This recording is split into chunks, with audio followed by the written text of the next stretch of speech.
Chapter 39. A Vision. At 4 o'clock the four friends were all assembled with Athos. Their anxiety about their outfits had all disappeared, and each countenance only preserved the expression of its own secret disquiet, for behind all present happiness is concealed a fear for the future. Suddenly Planchet entered, bringing 2 letters for D'Artagnan. The one was a little billet, genteelly folded, with a pretty seal in green wax, on which was impressed a dove bearing a green branch. The other was a large square epistle, resplendent with the terrible arms of His Eminence the Cardinal Duke. At the sight of the little letter the heart of D'Artagnan bounded, for he believed he recognized the handwriting, and although he had seen that writing but once, the memory of it remained at the bottom of his heart. He therefore seized the little epistle and opened it eagerly. "B," said the letter, "on Thursday next, at from 6 to 7 o'clock in the evening on the road to Chaillot, and look carefully into the carriages that pass. But if you have any consideration for your own life, or that of those whom love you, do not speak a single word. Do not make a movement which may lead anyone to believe you have recognized her who exposes herself to everything for the sake of seeing you but for an instant. No signature." "That's a snare," said Athos. "Don't go, D'Artagnan." "And yet," replied D'Artagnan, "I think I recognize the writing." "It may be counterfeit," said Athos. "Between 6 and 7 o'clock the road of Chaillot is quite deserted. You might as well go and ride in the forest of Bondy." "But suppose we all go," said D'Artagnan. "What the devil? They won't devour us all four lackeys, horses, arms, and all. And besides, it will be a chance for displaying our new equipments," said Porthos. "But if it is a woman who writes," said Aramis, "and that woman desires not to be seen, remember, you compromise her, D'Artagnan, which is not the part of a gentleman." "We will remain in the background," said Porthos, "and he will advance alone." "Yes, but a pistol shot is easily fired from a carriage which goes at a gallop." "Pah!" said D'Artagnan. "They will miss me. If they fire, we will ride after the carriage and exterminate those who may be in it. They must be enemies." "He is right," said Porthos. "Battle. Besides, we must try our own arms." "Ha! Let us enjoy that pleasure," said Aramis, with his mild and careless manner. "As you please," said Athos.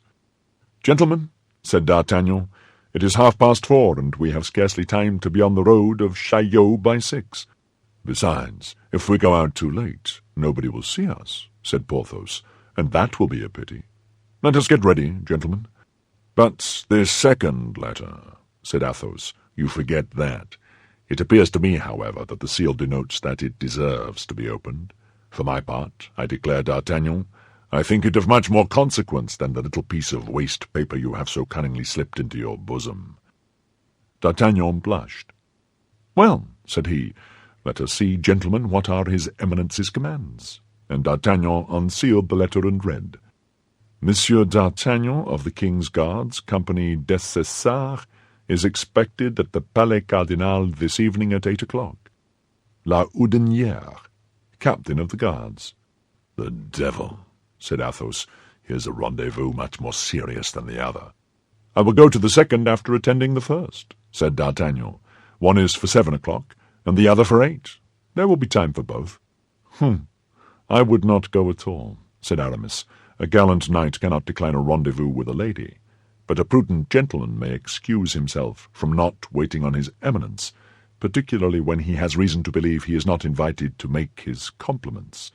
"I am of Aramis's opinion," said Porthos. "Gentlemen," replied D'Artagnan, "I have already received by Monsieur de Cavois a similar invitation from His Eminence. I neglected it, and on the morrow a serious misfortune happened to me. Constance disappeared. Whatever may ensue, I will go." "If you are determined," said Athos, "do so." "But the Bastille," said Aramis. "You will get me out if they put me there," said D'Artagnan. "To be sure we will," replied Aramis and Porthos, with admirable promptness and decision, as if that were the simplest thing in the world. "To be sure we will get you out. But meantime, as we are to set off the day after tomorrow, you would do much better not to risk this Bastille." "Let us do better than that," said Athos. "Do not let us leave him during the whole evening. Let each of us wait at a gate of the palace with 3 musketeers behind him. If we see a close carriage, at all suspicious in appearance, come out, let us fall upon it. It is a long time since we have had a skirmish with the guards of Monsieur the Cardinal. Monsieur de Tréville must think us dead." "To a certainty, Athos," said Aramis. "You were meant to be a general of the army. What do you think of the plan, gentlemen?" "Admirable," replied the young men in chorus. "Well," said Porthos, "I will run to the hotel and engage our comrades to hold themselves in readiness by 8 o'clock. The rendezvous, the Place du Palais Cardinal. Meantime, you see that the lackeys saddle the horse." "I have no horse," said D'Artagnan, "but that is of no consequence. I can take one of Monsieur de Tréville's." "That is not worth while," said Aramis. "You can have one of mine." "One of yours? How many have you, then?" asked D'Artagnan.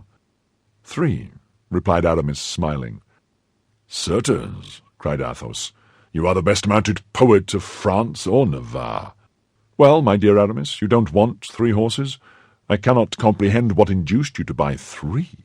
"Therefore I only purchased 2, said Aramis. "The third then fell from the clouds, I suppose?" "No, the third was brought to me this very morning by a groom out of livery, who would not tell me in whose service he was, and who said he had received orders from his master." "Or his mistress," interrupted D'Artagnan. "That makes no difference," said Aramis, colouring, "and who affirmed, as I said, that he had received orders from his master or mistress to place the horse in my stable, without informing me whence it came."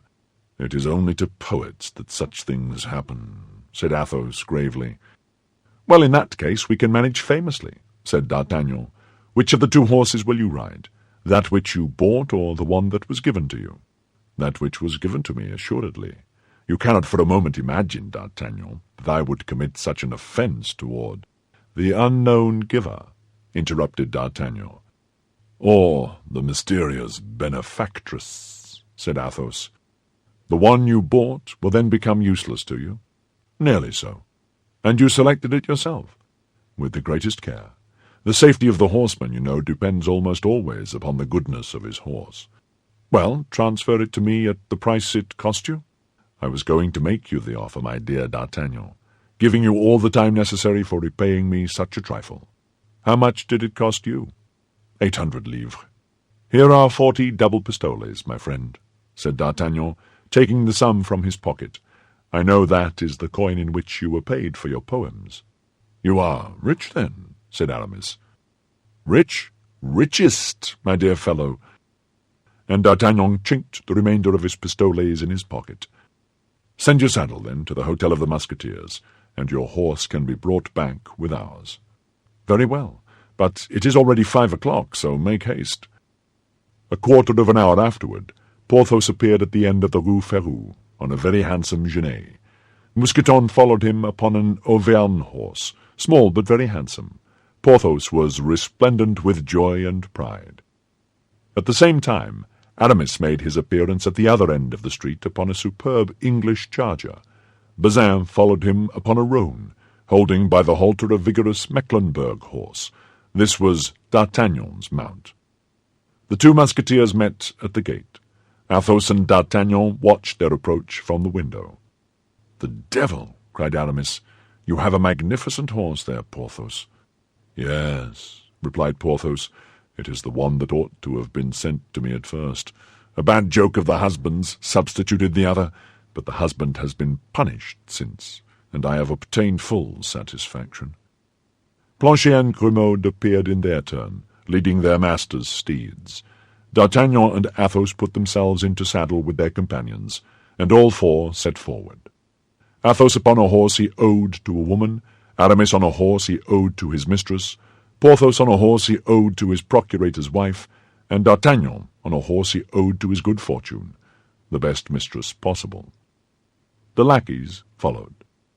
As Porthos had foreseen, the cavalcade produced a good effect, and if Madame Coquenard had met Porthos, and seen what a superb appearance he made upon his handsome Spanish genet, she would not have regretted the bleeding she had inflicted upon the strong-box of her husband.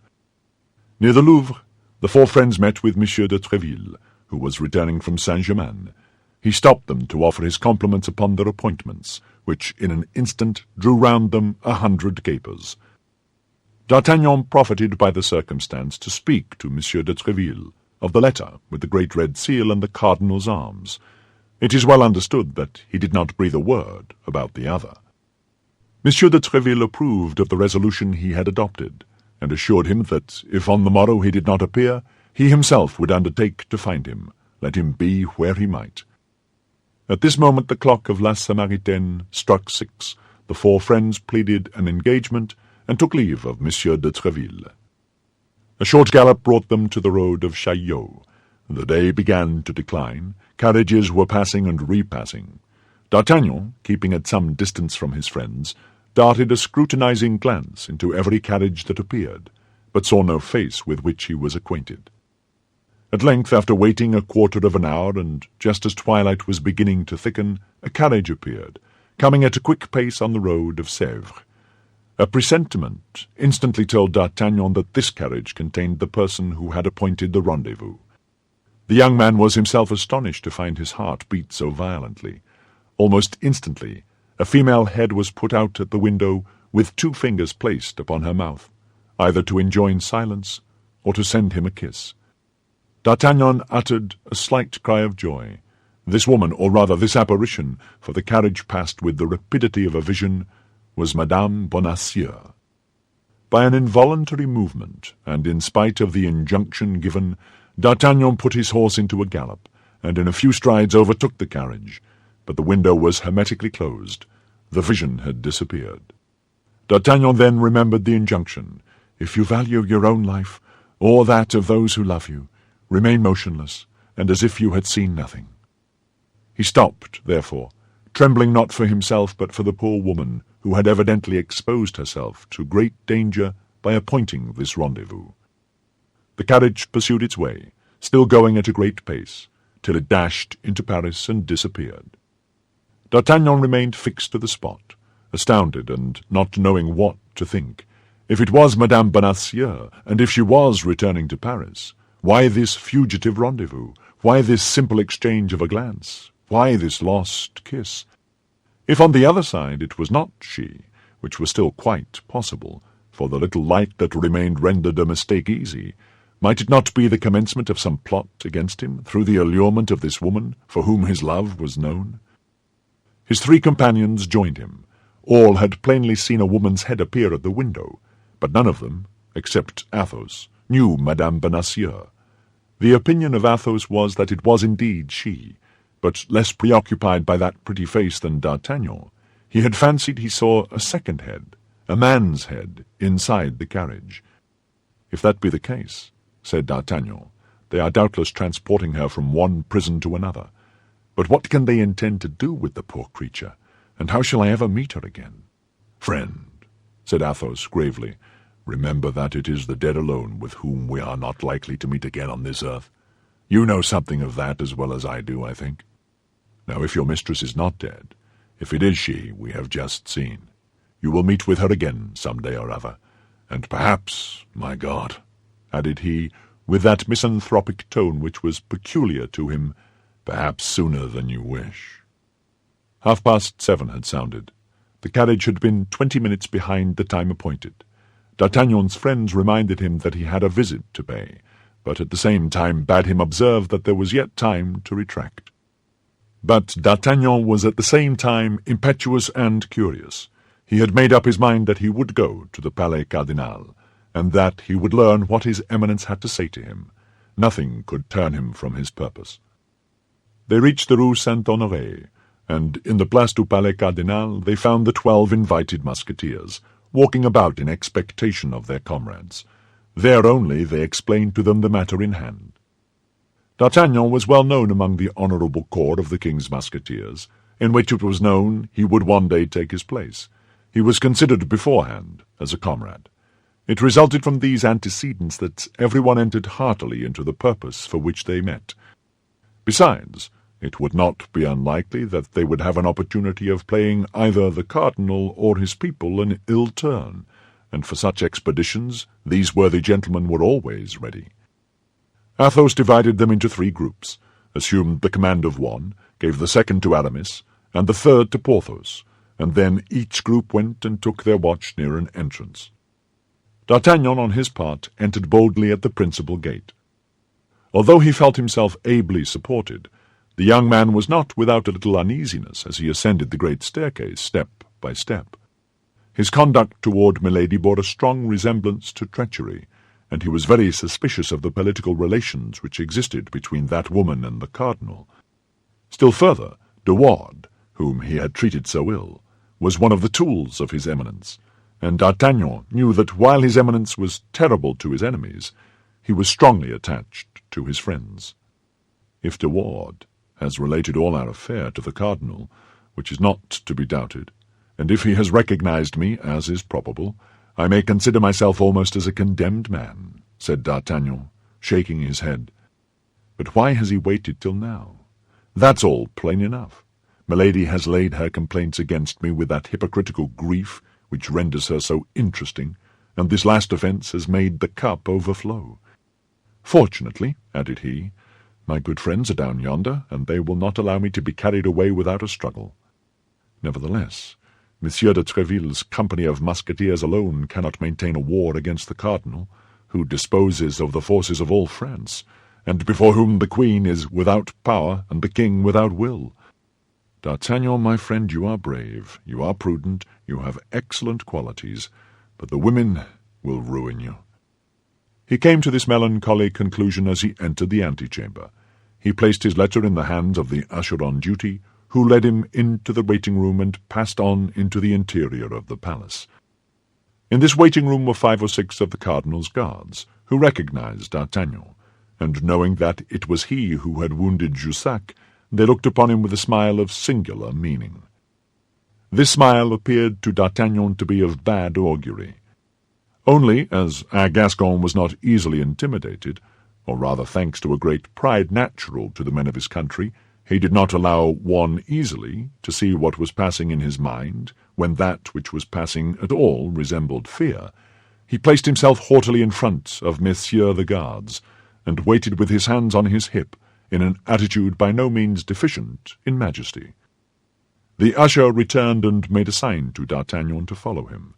It appeared to the young man that the guards, on seeing him depart, chuckled among themselves. He traversed a corridor, crossed a grand saloon, entered a library, and found himself in the presence of a man seated at a desk and writing. The usher introduced him and retired without speaking a word. D'Artagnan remained standing and examined this man. D'Artagnan at first believed that he had to do with some judge examining his papers, but he perceived that the man at the desk wrote, or rather corrected, lines of unequal length, scanning the words on his fingers. He saw, then, that he was with a poet. At the end of an instant, the poet closed his manuscript, upon the cover of which was written Mirame, a tragedy in 5 acts, and raised his head. D'Artagnan recognized the cardinal.